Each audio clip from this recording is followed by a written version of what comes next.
என்ன பங்காளி வேலைக்கு போலையா? வேலைக்கு போவா? வீட்டுல அப்ப தண்ணியார் எடுத்து வைக்கிறது. வீட்டுல முன்னாடி இருக்கும்ல. என் முன்னாடியே வேலைக்கு அனுப்பிட்டியா? ஆமா மாப்பிள, நீ என்ன வேலைக்கு போகாம இருக்க? அவன் பொண்டாட்டிய வேலைக்கு போகும்போது என் பொண்டாட்டி மட்டும் சும்மாவா? அவளை வேலைக்கு அமைச்சு நான் வீட்டுல இருக்கேன். ஆமா மாப்பிள, நீ என்ன ரொம்ப நாளா வேலைக்கு போகாம இருக்க? ரொம்ப நாளா வேலைக்கு போகாம இருக்கனா? மாப்பிள, என் பொண்டாட்டிய வேலைக்கு அனுப்புறத பார்த்தேன். இவன் பொண்டாட்டிய வேலைக்கு அனுப்புனியா? என்னை பார்த்தா இவன் கத்துக்கிட்டியான்.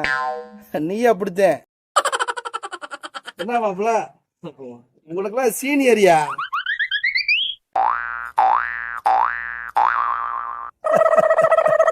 ஆமையா மாப்பிள, பெண்ணுக்கு சம உரிமைன்னாங்க. நம்ம ஒரு வெடி மேல போய் முழு உரிமையை கொடுத்துட்டான். ஆம்பளை வீட்டுல இருந்து பொண்டாட்டி வேலைக்கு அனுப்பினு சரித்திரம் பேசணும். பொண்டாட்டி வீட்டுல இருந்து நம்ம வேலைக்கு போய் அசிங்கப்படுத்த கூடாது நம்ம பொண்டாட்டிகளை. மாப்பிளை, பெண்ணை மதிக்கணும், பெண்ணுக்கு முக்கியத்துவம் கொடுக்கணும், பெண்ணுக்கு முழு உரிமை கொடுக்கணும்.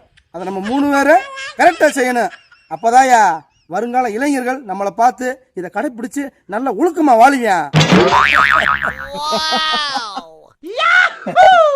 அட மானம் கெட்டவங்களா, இதெல்லாம் ஒரு பொழப்பாடா?